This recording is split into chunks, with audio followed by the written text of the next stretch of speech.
Campinas, você vai conhecer agricultores de 6 assentamentos que decidiram montar uma cooperativa inspirados por uma reportagem do Globo Rural. Eles estão vendendo a um preço melhor e resgatando a dignidade.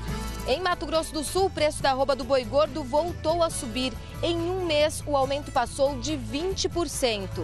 Começou aqui em Alagoas a moagem da safra 17/18 de cana-de-açúcar, principal cultura do estado.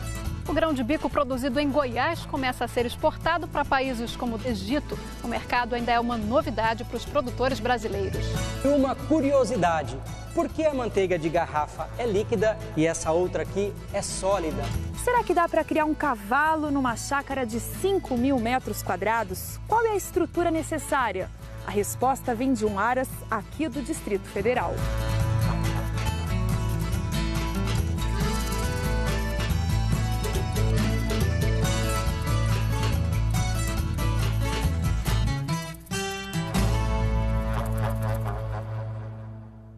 Bom dia! Bom dia! O jeito que nós aqui do Globo Rural temos para participar dessa maravilhosa história da agricultura brasileira é exercendo o nosso papel de jornalistas. O programa dá notícias, presta serviço, mostra os problemas e os sucessos do campo. Hoje você vai ver que, para nossa satisfação, uma reportagem exibida há quase 2 anos sobre a organização dos agricultores de um assentamento de reforma agrária acabou incentivando outros assentados a seguir o exemplo. Deu frutos e o resultado é positivo. Você sabe o que é grão de bico? Em muitas regiões do Brasil, ele é pouco conhecido e por isso a gente trouxe aqui para mostrar. Olha só o grãozinho. Cozido, ele entra em muitos pratos ensopados, um deles com embutidos de porco. Entra também em saladas e numa pasta como essa aqui, o hummus da culinária árabe. Bom, o cultivo do grão de bico ainda é muito pouco difundido no Brasil, mas um projeto que começou em Goiás quer mudar essa situação. O Brasil consome hoje cerca de 8.000 toneladas de grão de bico por ano. Comparado a outras leguminosas, a demanda é muito baixa e, por isso, até pouco tempo atrás, todo o produto comercializado aqui vinha de fora. Essa fazenda é a primeira e, por enquanto, a única do país a investir no plantio comercial do grão. Ela fica em Cristalina, no leste de Goiás, e quem deu o pontapé inicial do cultivo foi o seu Osmar. Eu era produtor de feijão também. Feijão é uma coisa que tem um consumo muito estável, um comércio muito estável. Precisava de uma coisa que fosse mais definitivo, que não se consumisse somente no Brasil. Desde 2013, quando começou a plantação, seu Osmar teve o acompanhamento de agrônomos da Embrapa. Eles trabalharam no desenvolvimento das sementes. No início era só um experimento, era um experimento de tese de mestrado que depois foi aplicado na prática, né? Desde o início, o agricultor apostou no mercado externo. No ano passado, fez o primeiro teste de exportação. 50 toneladas foram enviadas para a Colômbia e Emirados Árabes. A aceitação foi além do esperado e outros países do Oriente Médio demonstraram interesse. Toda a produção da fazenda já está em negociação. São 800 hectares plantados, que devem render 2.000 toneladas do produto. O clima, especialmente o do centro-oeste, contribui para o cultivo da leguminosa, que se adapta bem aos períodos de chuva no início da plantação e à seca na hora da colheita. O grão de bico exige menos água e não precisa de fungicida. Com isso, o custo do cultivo de 1 hectare do grão é cerca de 40% mais barato do que, por exemplo, o de 1 hectare de feijão. Isso em grande escala para o produtor que está entrando nesse mercado agora faz muita diferença. O valor comercial é o dobro do feijão.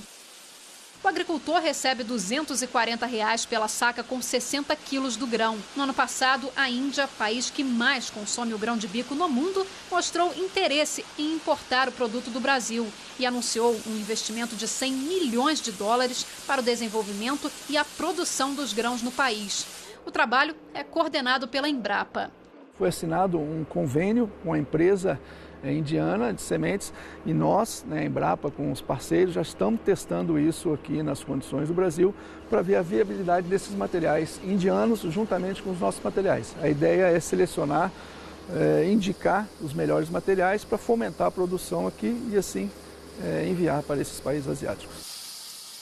Além de Goiás, os testes de cultivo do grão de bico acontecem no Rio Grande do Sul, Minas, Distrito Federal, Mato Grosso e Mato Grosso do Sul. Agora os preços do café. Na sexta-feira, em Poços de Caldas, Minas Gerais, a saca do Arábica foi negociada por R$ 458, uma alta na semana de 5%. Café Conilon, em Cacoal, Rondônia, R$ 360, uma queda na semana de 5,3%. O preço do boi gordo continua subindo. Quem explica por quê é a repórter Flávia Gaudioli, em Mato Grosso do Sul. Em Campo Grande, na região central do estado, o pecuarista Bernardo Baís faz engorda de bovinos das raças Nelore e Angus. Ele sentiu a diferença no preço da arroba no último lote que negociou com o frigorífico.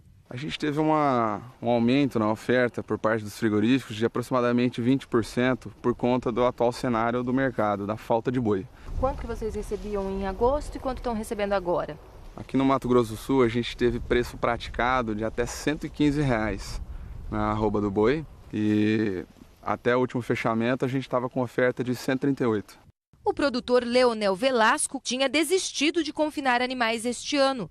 Com a reação do mercado, mudou de estratégia e resolveu apostar na engorda. Quando a Bolsa sinalizou um preço mais alto no futuro, nós tomamos a decisão de confinar o boi. Apesar dos preços mais atrativos, nem todo mundo está conseguindo aproveitar este bom momento no mercado. É que estamos num período de entre-safra, quando o número de animais criados a pasto já foi reduzido e os que estão em confinamento ainda não estão prontos para o abate. No caso do seu Leonel, os animais devem ser abatidos só no final de outubro. É muito difícil ter uma pessoa com boi pronto nessa época do ano. Nesse frigorífico em Rochedo, o número de abates caiu 10% entre agosto e setembro. A queda refletiu nos preços, como explica o dono Sérgio Capucci. Do começo de agosto até hoje já subiu 22%.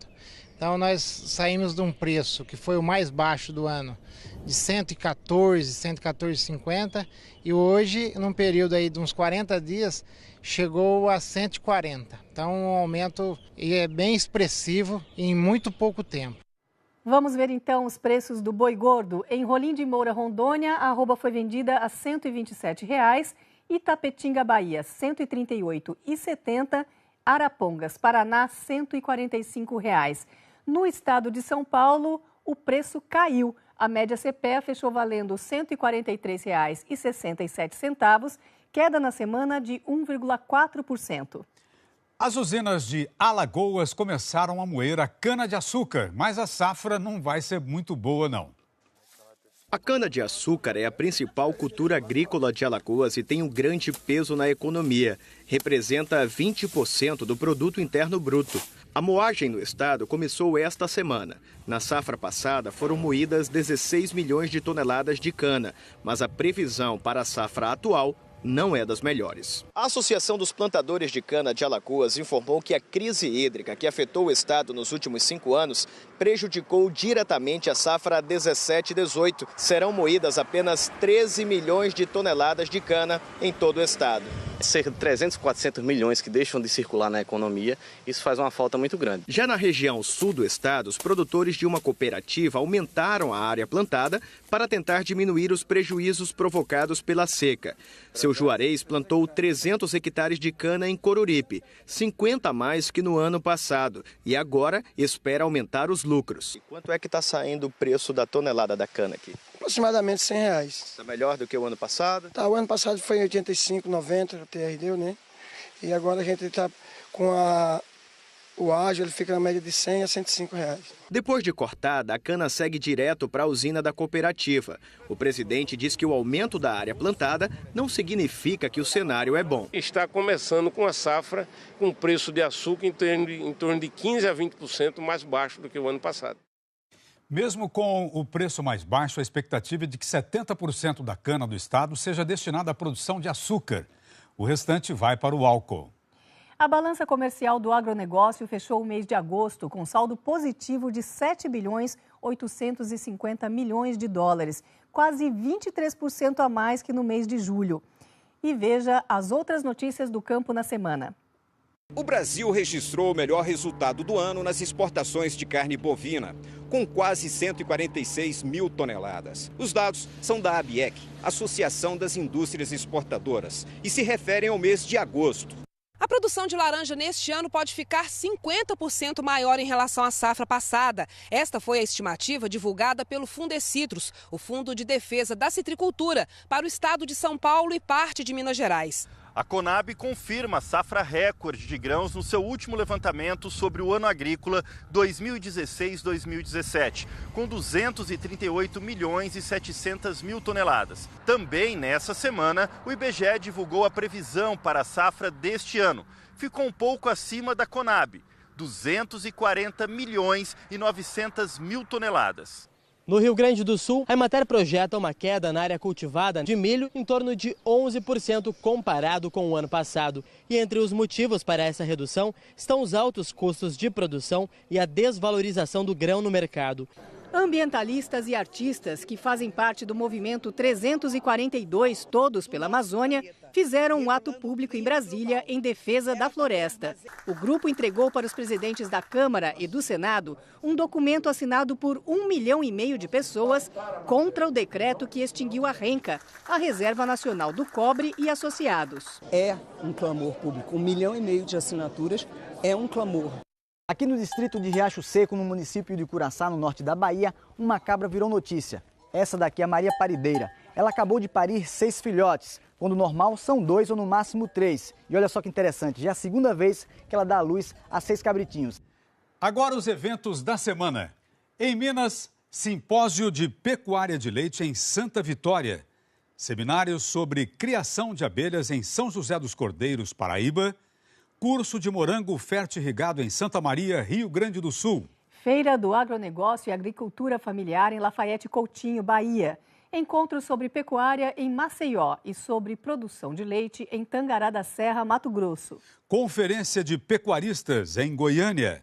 Semana Agronômica em Alegre, Espírito Santo. E Fórum sobre Conservação de Água e Solo em Campinas, São Paulo. E daqui a pouco tem Você no Globo Rural. Dá para criar cavalo numa chácara de 5.000 metros quadrados. Qual a diferença do teor de colesterol entre a manteiga de garrafa e a manteiga comum? A resposta nós viemos buscar em Minas Gerais.